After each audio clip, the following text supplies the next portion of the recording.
Hi, everyone. Thanks very much for joining us today. I'm here with an alumni, one of our alumni from the Tunisia Emerging Identities in North Africa program. So, Amy, would you like to take a moment to introduce yourself? Sure. My name's Amy Siracusa. I go to Loyola University, and I was in Tunisia of fall of 2015. And what are you currently studying at Loyola University? I'm studying psychology, and I have minors in Arabic and Islamic world studies. Well, thank you very much for taking some time to speak with us today, and we'll jump right into the questions. And of course, if anything comes to mind that you want to say that we don't necessarily cover, we'll make sure to get to that at the end, okay? Okay. So now, there are lots of ways to study abroad. So what particularly drew you to the SIT Tunisia program? I liked the idea of going to Tunisia just because a lot of the other programs only have like Morocco or Jordan. And Tunisia is like kind of unique in the aspects that it just had a revolution a couple years ago, and like they're still transforming into a democracy. And it also is unique because it kind of like brings together both European and like not really like Far Eastern, but like more of like the Arab traditions are very mixed in with the European ones. So it's really a crossroads there at the top of Africa and on the southern coast of the Mediterranean Sea. Yes. Okay. Sorry, that's probably a better way to say it. Very Mediterranean. No, that's perfectly fine. I was just trying to reiterate so I made sure I understood what you were saying. So now I'm going to make you be very specific here. What is one thing, if you had to choose one thing about this program that you would say was your favorite aspect of your time in Tunisia? Probably be my homestay. I loved my family, and I really enjoyed spending time with them. And then I also was able to learn a ton because my host mom didn't speak English, and my brother spoke like very limited English, and my sister was married, so she lived down the street a little bit, well, like about probably 5 minutes away, but she's the only one that spoke English, so like I really had to use my Arabic, and there's like a lot of funny stories, and it was very entertaining, but we figured it out. Do you care to tell us about one of those funny stories?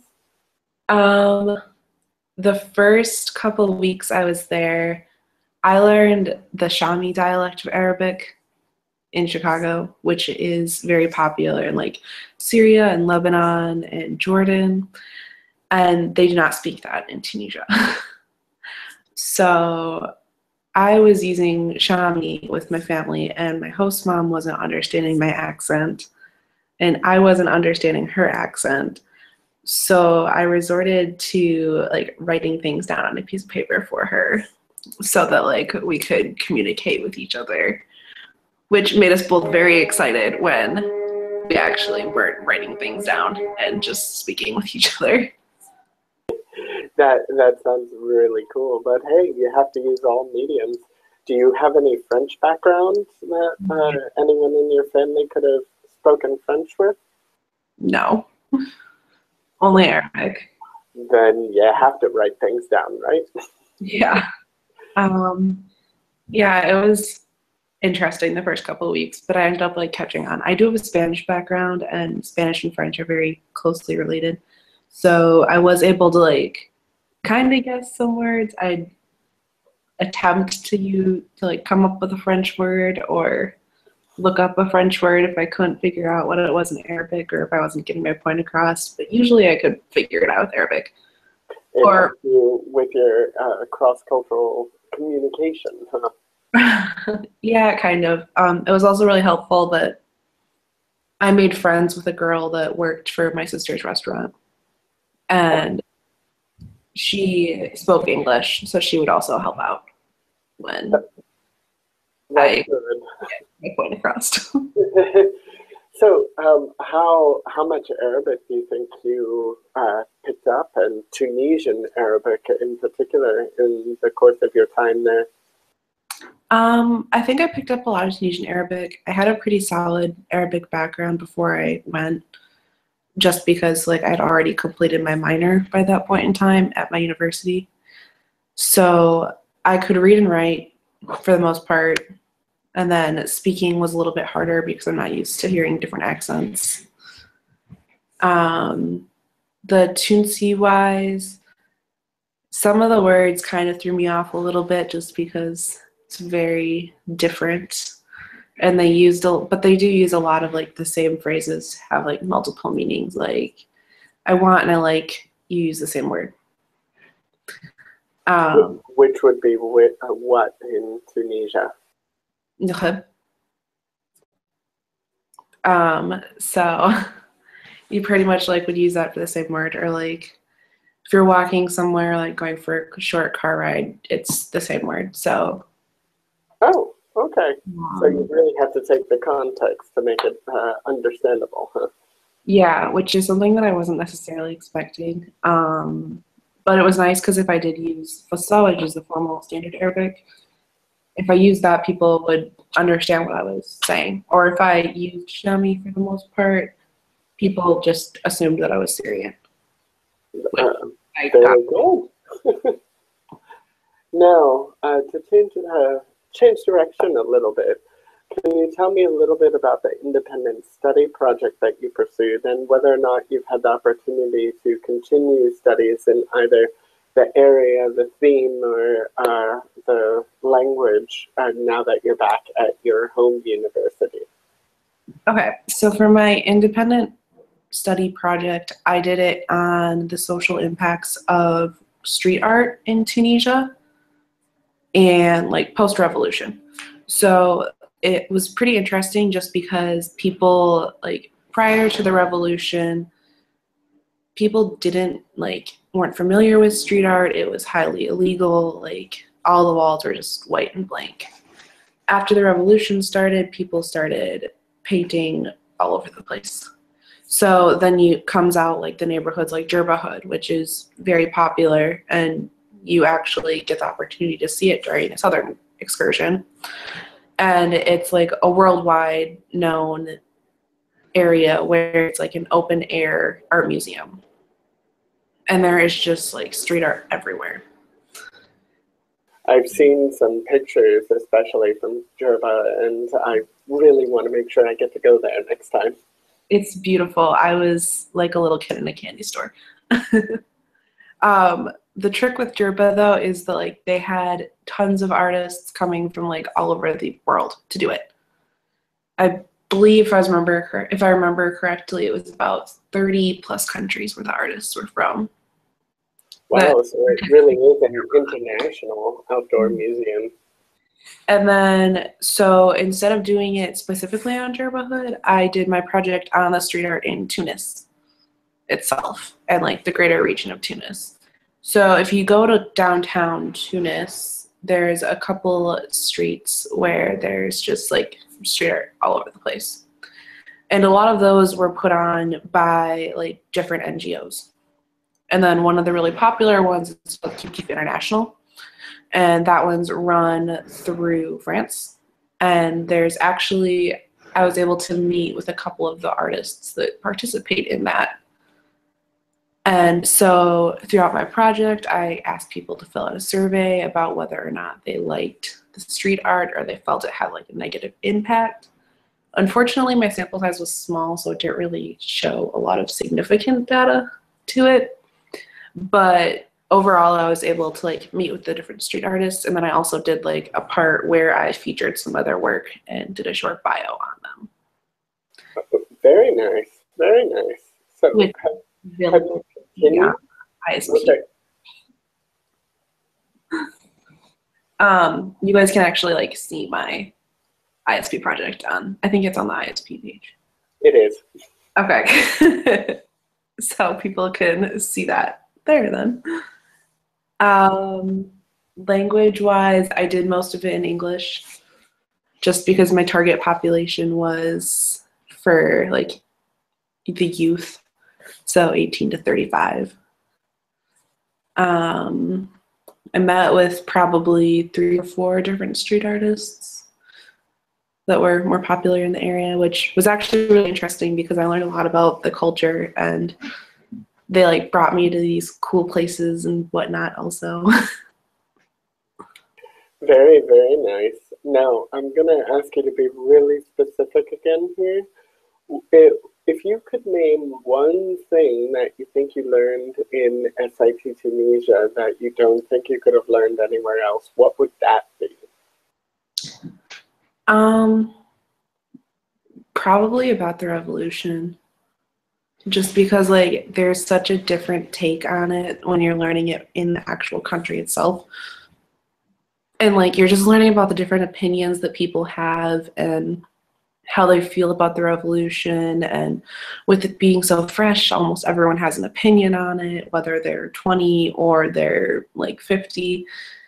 Everyone has an opinion, which is really nice because when you learn about it in the US, all you learn is like there was a revolution in this area. It was very highly, not really founded, but social media played a giant role in it.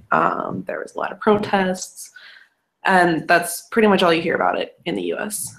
So like actually going there, you're able to learn about it, see like remnants from it firsthand, and it's just like there's a huge impact from it. Yeah, and they're still definitely managing those impacts now, as I've heard. Yeah, they're actually finishing setting up the municipalities this year. Excellent, excellent. So, as you were studying abroad in Tunisia, I know Tunisia often gets very bad press here in the States, but as someone who was there during one or two incidences, can you tell us how it felt in Sidi Bou Said and Tunis when there was the incident with the presidential guard? Well, when I got back, a lot of people told me that I had a lot of issues going through customs because they were like, Tunisia is so dangerous. And I pretty much just sat there and was like, it's not, really, it's not. So I definitely know what you mean by everyone here thinking it's much worse than what it is. With the explosion that happened, I wasn't necessarily that impacted by it that much, just because like I looked at it from more of an objective standpoint. But what happened that night was we were all meeting with Dr. Khalifa and Munir. So we were all meeting with him in a cafe, and he started getting text messages, and he was like ignoring them because he was meeting with us. And then he got a phone call, and he was told that an explosion had happened. And then we started, and then like there, you could see like everyone in the cafe, there was like rumors, not really like rumors, but like whispers and stuff going on about it. So what happened from that point is we all contacted our host families to make sure that they knew we were okay, because Sidi Bou Said's only about 10 kilometers away from downtown Tunis. So it's pretty close. So what we all did was we all went with Munir back to the SIT building, and we contacted our host families, told them that we were okay. Our host families told us to go home right away, obviously. So we went back to our host families' houses. Munir actually dropped us all off that night to make sure that everyone was home safe. We all called our families here in the States just to make sure that they were okay. And then we like talked about the next couple days we'd go in, and because this happened during our ISP period, so we weren't required to be in the in SIT every single day. So the next few days we went and met with Munir as like a group all at the same time and talked about it, made sure everyone was okay. And like nobody was worried, or if they were worried, they'd be able to talk with someone. And I think the SIT handled it very well. There was a big film festival going on, so I think that Tunisia itself was very lucky that like it was, I say lucky, but like it's bad obviously that it happened, but I think that Tunisia itself, like as a country, is lucky that it happened with such like, it was very isolated considering there was hundreds of foreigners in the country, and like there was a film festival going on probably a kilometer or two away. Okay. Tunisia's protocol afterwards was to put the country on curfew, which I think the students that are there right now, I think Tunisia's still under a light curfew, but not from that incident. It's just from some other stuff that's going on. Yeah, it was lifted last week, if I believe. Okay. Then apparently my friends didn't tell me that. They were very quick to tell me that my Tunisian friends were very quick to tell me they were under curfew again, just not that it was lifted. So we went under curfew from 9 p.m. until about 5 a.m. for a couple weeks, and then a lot of the restaurants and like bars and nightlife establishments and like cafes were hurting because of that, just because it's a lot of Tunisians stay out later, and it's like it's hurting their businesses as an impact. Like they close at midnight, they're losing 3 hours of work Every day. Yeah. So they ended up pushing the curfew back from 12 until 12 p.m. Well, 12 a.m. till 5 a.m. And then it was lifted a couple, like probably about a week before we left. It was completely lifted again. So like I think the country did an overall like really good job of handling it. And how did you feel as you were there? I felt really bad for the country. I wasn't scared. I was more like angry because like Tunisia is a very peaceful country. The locals are very welcoming. Like our friends and like our host families had all like we'd formed really strong relationships with by that point. And then just to like think about the fact that that was the third time last year that I had been targeted, it just like really, it breaks your heart almost. It doesn't make me wonder about the stability of the country. It didn't make me really concerned for my safety. Like that attack was not attacking foreigners. Thank you very much for talking about it.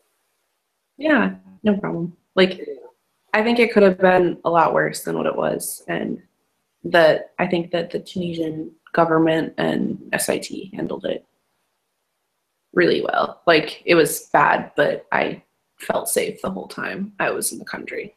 Okay. As you know, since you were there, just to go into a different direction a little bit now. As you know, when you were there, SIT programs tend to be on the smaller side because that is more conducive to the experiential learning. And that is good because it's more conducive, and you also have a more personalized, intimate experience. But at the same time, it kind of is hard to get our name out there because not many people hear about us.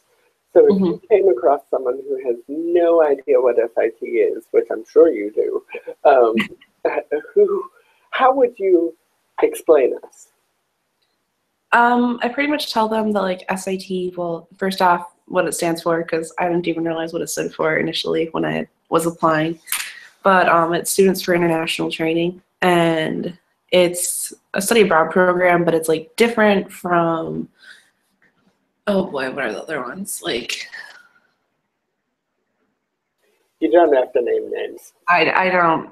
Okay, there's other study abroad programs too that like some of my friends actually went on for like through different groups. One of my friends went through SIT this semester before me to Morocco, and I obviously went last fall for Tunisia, and then I had a couple other friends in Morocco while I was at the same time through a different program.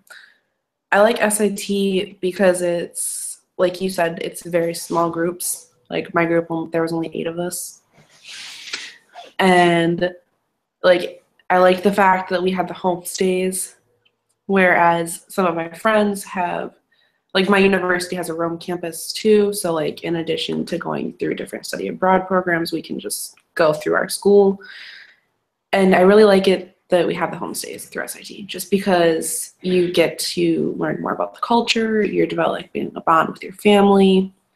And what happens like with my friends and what I've seen from people that go through their programs is that like they're very secluded like from the culture and everything, because they are staying in dorms. They're staying in American dorms with American students, and they're not really getting the opportunity to branch out and like use the skill sets that they've had before. And I feel like the small like class sizes, the small like numbers growing on the trips, I think it's really good just because like you're able to connect with your professors, you're able to connect with other students, and like you're able to connect like with your families and like make friends in the country instead of just like having your American friends who you've left and knew before you went on the trip and then came back with. Thank you very much for that response. That's what I hear a lot, just the homestays and the ability to have it as a small group where you're not just an observer, you're a participatory observer as well. So now, as we get to the end of the interview today, what would one thing be that you wish you knew before you applied to the program that you know now? I wish I knew how westernized it was. And I know that sounds like really silly, but like being an Arabic minor and like being an Islamic world studies minor, I learned all about like the Arab world and like I learned about the culture, I learned about like different things, I learned about like the food. And then you go have lunch at KFC. Well, no, I was expecting that. I learned about like all this awesome stuff about like the Arab world and like the culture and like all this other stuff. And then I go to Tunisia and like it's very Western. It was so much more westernized than I was expecting.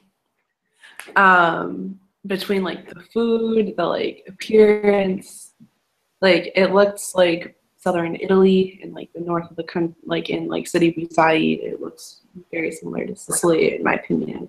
Really? Okay, I haven't heard that before. It's just like a very like it looks very Mediterranean. It has a very Mediterranean feel, like. But at the same time, did you see women going around in hijab or abayas as well?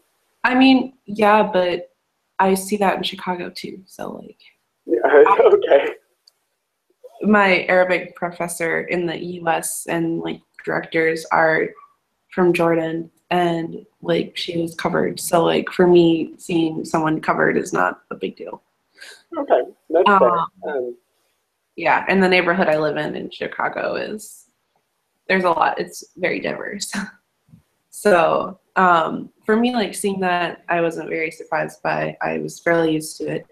You were more surprised on how the other direction it felt. I was like really sad that there wasn't like the Lebanese and like Syrian food everywhere, because I had grown so attached to that. Like even here, I eat it all the time, just because like Chicago is so diverse and large. You can get whatever you want.